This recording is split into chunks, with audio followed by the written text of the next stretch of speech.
Na mtazamaji, natumai mzima buheri wa afya popote ulipo. Karibu tena kwenye kipindi cha Kimasomaso Jumamosi ya leo, tukiwa tunakuletea kipindi hiki moja kwa moja kutoka mjini Nakuru, hoteli ya Amerika, katika ukumbi huu ambapo umepata dau la elimu na mwenzangu Franco Teno. Mjadala mzuri sana wa matatizo na visirani vya mabweni kuchomwa shuleni, vile vile utovu wa nidhamu shuleni. Ulikuwa mjadala wa kuweza kuhamasisha umma kwa ujumla, na ndio maana sasa tunaanza Kimasomaso. Leo tunajadili mambo yanayoathiri watu haswa wa eneo la Nakuru na kwingineko.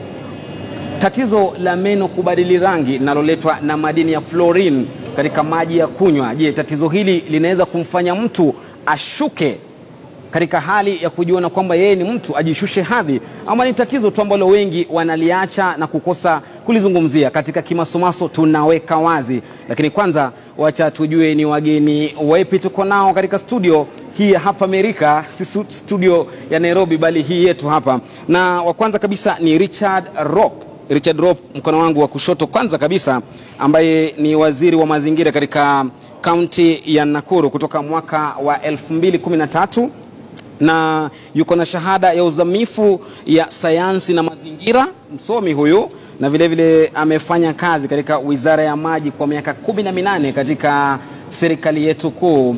Waziri Propo atakuwa anajadili mengi kuhusiana na maji ya Nakuru yako vipi, afanyweje yawe safi zaidi.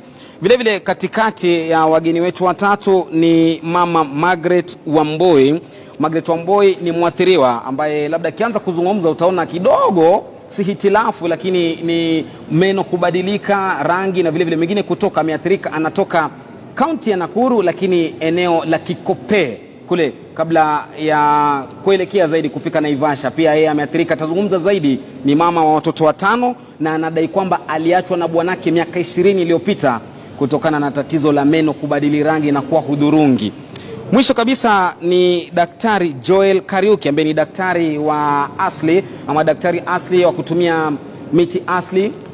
Anatibu watu ambao wako na matatizo ya meno, ukipenda anafanyia defluoridation, anawatoa ile rangi pale. Huyu daktari ako na shahada, na daktari alianza kutibu mwaka 2009 na alirithi ujuzi huo kutoka kwa wazazi wake. Ujuzi wake umesajiliwa na Wizara ya Sanaa na Tamaduni, kwa hivyo yuko hapa kama mtaalamu.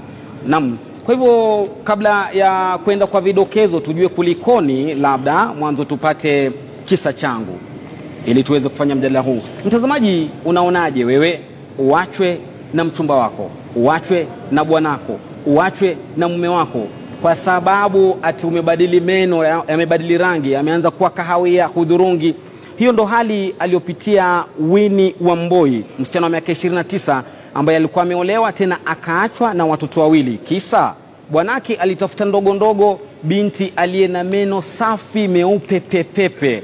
Analia katika kisa hiki akielezea namna gani machungu yalivyomjaa moyoni na ameamua kubaki kama alivyo. Hebu tutazame kisa hicho kabla ya kujadili mjadala huu pevu wa fluorosis, ukipenda kimombo. Tazama.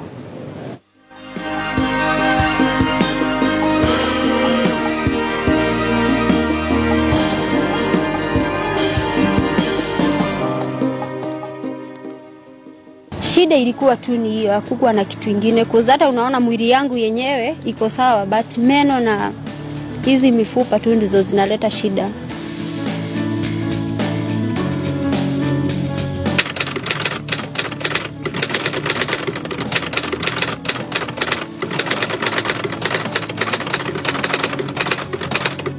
Okay, tulisha connect pipes, ndio hiyo maji ikakuja mpaka hapa, hiyo ya kisima. Tuko na pipe ndio hiyo maji tunatumia mpaka wa saizi tukikunywa. But hata county government hawajatufanyia chochote, hatujapata usaidizi yoyote kuhusu hiyo maji. Meno zangu zinaleta shida, because sometimes hata ukitaka kukula githeri, uwezi kula githeri, ukitaka kukula nyama, ukuli nyama juu haina nguvu yoyote. Sasa infections zimejaa mpaka hata sometimes hata ukiangalia meno zangu zimeng'olewa mingi.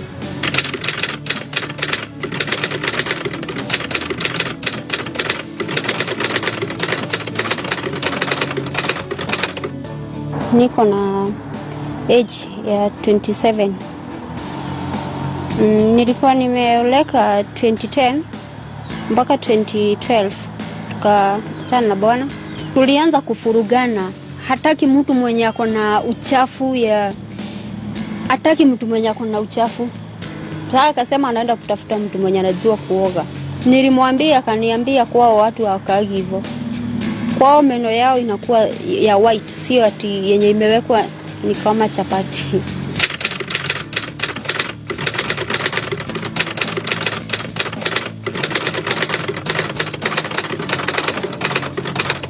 Nilisikiaje haswa?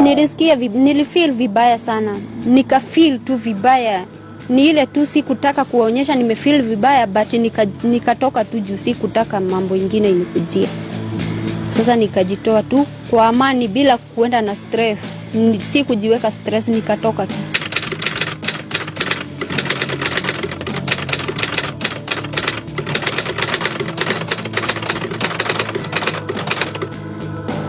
Nilikuwa natamani kukuwa lawyer, but ilisindikana. Meno yangu itanizuia. Juu natafuta pesa niweke meno zingine. Lazima juu sitaenda kusimama pale kwa lawyer ati ninaambia ninaeleza watu na hizi meno zangu.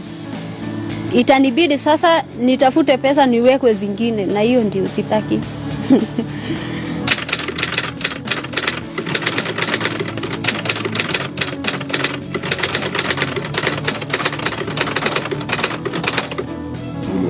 Tuko na wasiwasi kwa sababu hii maji itakuja kuaffect hata watoto wenye tunapata. Na watapata tu meno kama hizi zetu, na hata kusoma ni shida, hata anashindwa hata atasoma aende wapi na hizo meno zake. Na hizi mbavu ninaibika nikienda kusimama mbele ya watu. Nikienda kuongelesha watu nitaaibika tu juu ya hizi meno. Sometimes nikienda kuamuka unasikia kwa hivyo mwili inapiga makelele juu ya hiyo maji infection.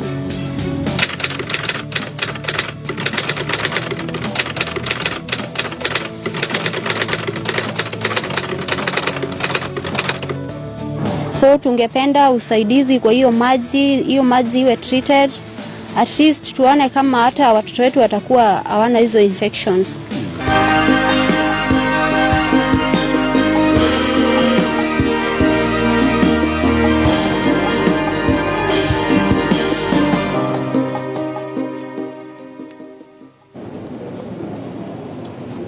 Naam, asante sana mtazamaji. Baada ya kisa chake Winnie Wamboi, msichana ambaye anasonono kweli na anaomboleza kuachwa na bwanake kwa ajili ya meno kubadili rangi, tutajadili, lakini kwanza tupate vidokezo vya yale mengine ambayo tumekuandalia katika Kimasomaso leo.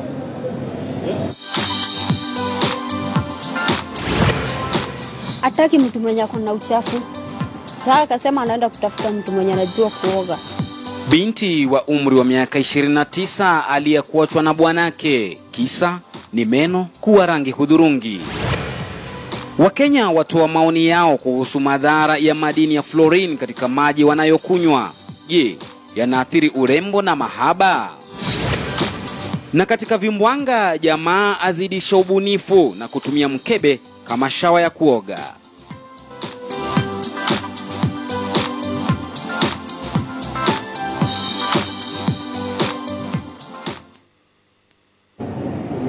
Naam, shukran. Ndo mambo ambayo tumekuandalia. Tukiduchu tu katika Kimasomaso, mengi yatakuwa ni kwa njia ya mjadala, na ndo maana wageni wangu wapo. Lakini kwanza tumekuuliza katika Twitter, katika Facebook, tumekuuliza, je, unaweza kumuoa binti ama jamaa, mume ama mke ambaye meno yake yamebadili rangi, kwa kimombo fluorosis? Je, unaweza kumuoa msichana ama mvulana ambaye meno yake yamebadili rangi na kwa hudhurungi, kwa kimombo tunaita fluorosis? Tuma jibu lako ndio au la. Maelezo kidogo katika mtandao wa Twitter @loftmatambo, @branddanmugera, @KTN News, ambaye ni mshauri wetu yuko moja kwa moja kutoka Mombasa. Atakuwa anajiunga nasi muda si mfupi na kuweza kujadili, kutuambia namna gani mtu anapokumbwa na hali hizi anafaa kufanya vipi hadi ajikubali nafsi yake. Dan Mugera kutoka Mombasa, mshauri wetu, atakuwa anafanya haya yote.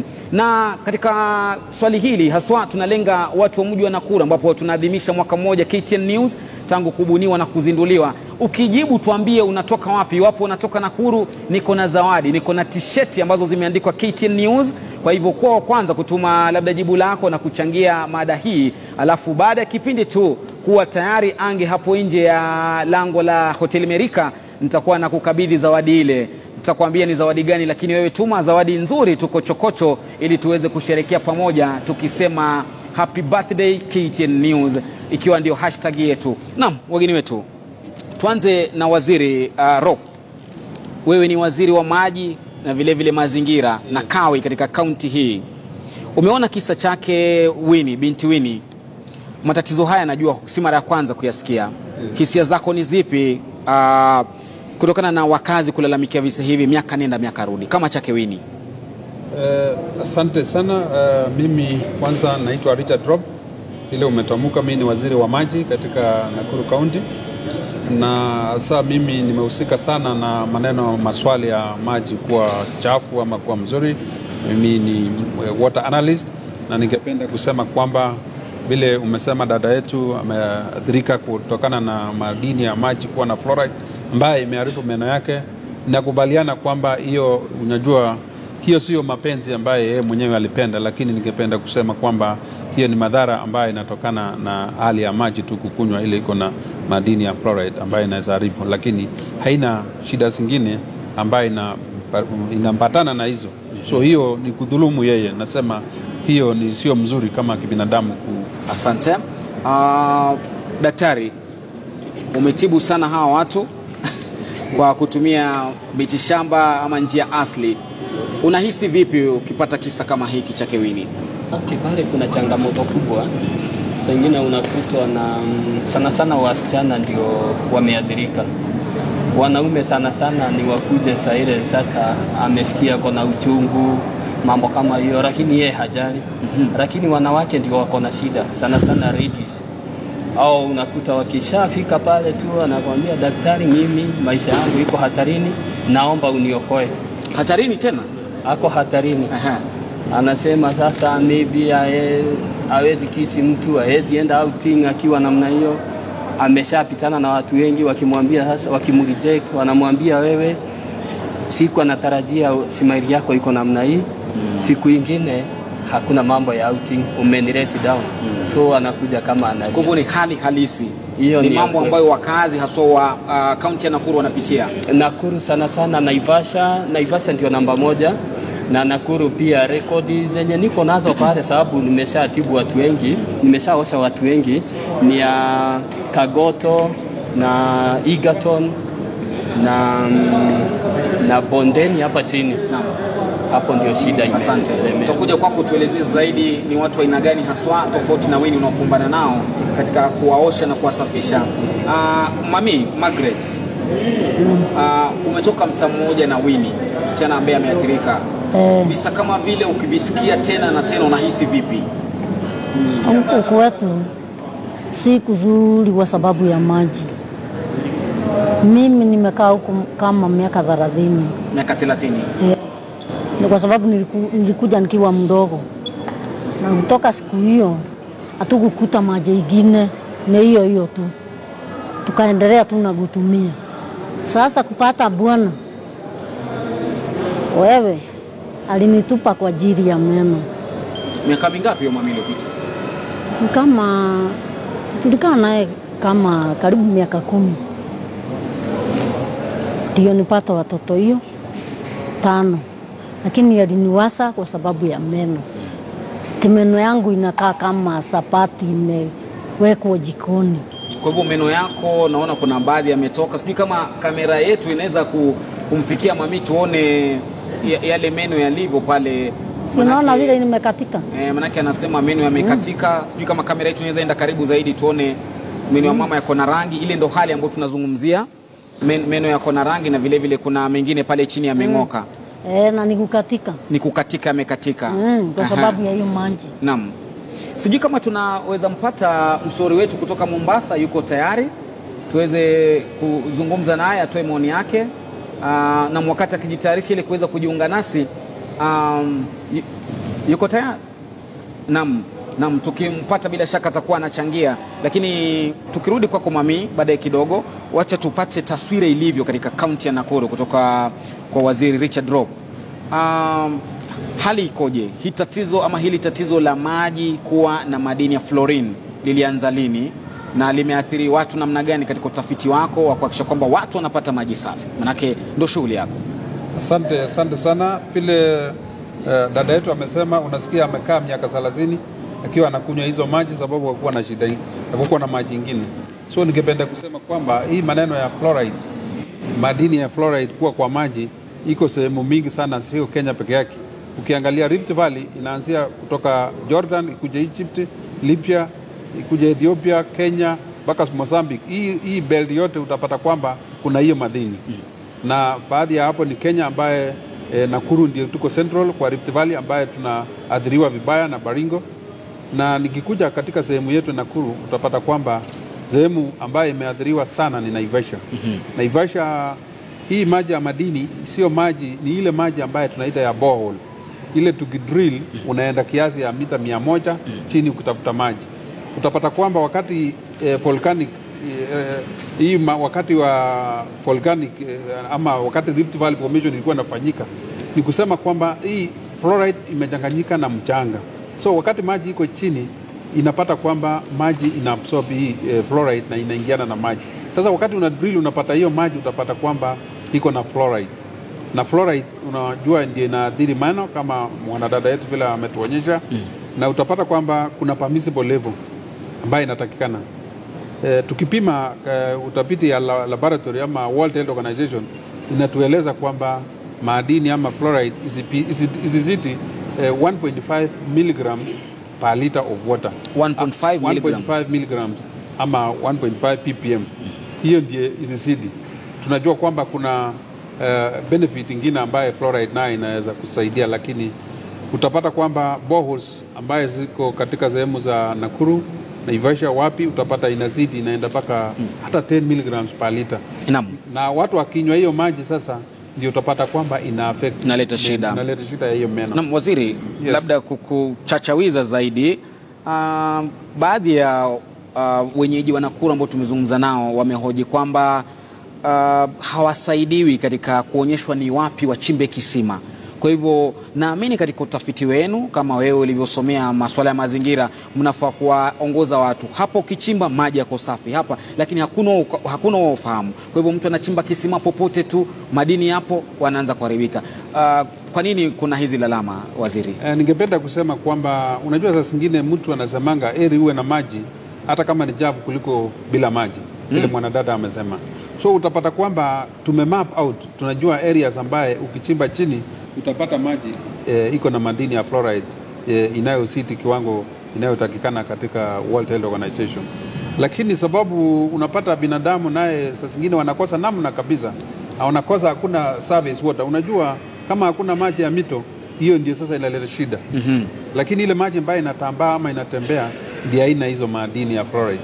So utapata kwamba wakati unachimba maji kisima, inatakikana maji ya kwanza ukipata tu una test, unapeleka laboratory. Lakini hizi huduma mtu wa kawaida azitoe wapi? Wanategemea county government ama serikali ya county?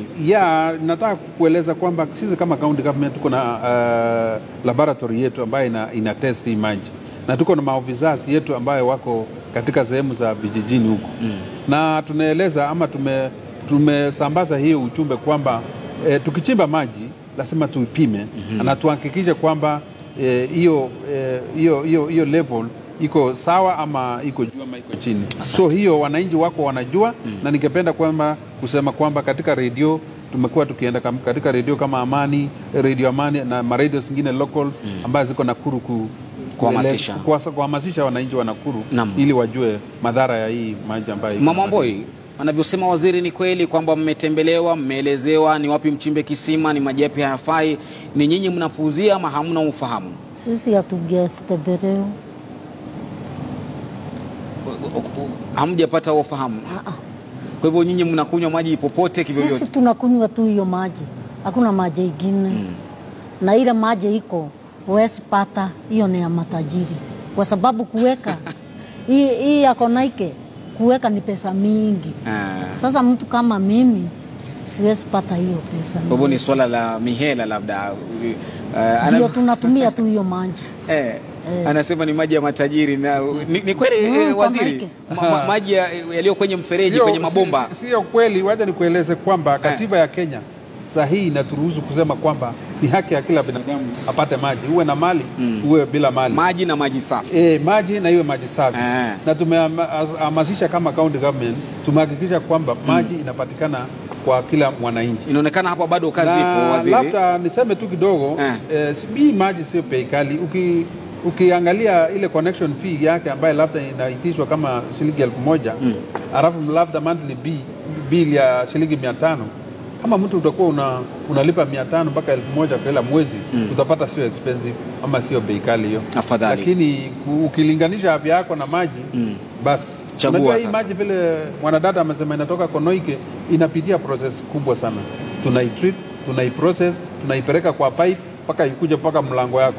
Sasa hii pesa tunaitisa kidogo, kama tunatumia kampuni yetu inaitwa Narwasco. Hii inaitisa pesa kidogo ambaye ni kulipa wafanyikazi na kufanya maintenance tu peke yake. Otherwise serikali kuu ya Kenya na serikali county